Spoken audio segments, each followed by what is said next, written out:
Happy pre-Eid, if that is a day or a word, but whatever it is, happy before Eid day. My beautiful name is Bath and Kunzi. Welcome to News for You today. In our headlines, Ebola updates. Also, UNIS must reform because we are getting a new era. Also, Oboth Vows clean parliament. Of course, we have this and so much more. So let's get into it real quick so we can run for it. Now, the Ministry of Health, unfortunately, has confirmed 2 new Ebola cases in Kampala involving health workers from a private health facility. This one is raising Uganda's total confirmed cases of infection to 7 cases within the space of just 5 days. This isn't good. The patients are currently receiving treatment as contact tracing continues. Health officials are urging the public to stay alert and immediately report anyone showing Ebola symptoms such as fever, vomiting, bleeding, and weakness. Of course, residents have been told to avoid unnecessary physical contact, wash hands regularly, avoid handshakes, and seek medical help really early. Even us too, this applies to you. Please stop the unnecessary touchy. Stop it.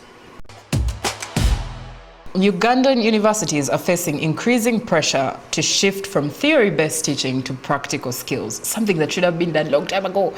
Anyway, this is following the first learners under the competence-based secondary school curriculum joining higher institutions next year. Education experts are warning that if universities fail to adapt this, they risk producing graduates who lack hands-on skills and struggle to fit into the modern job market. The educationists still argue that the job market now demands creativity, innovation, and practical experiences rather than notes in short terms.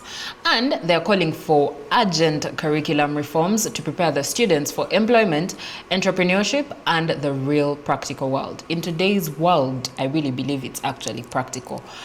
I cannot believe you people have just noticed this right now. How sad.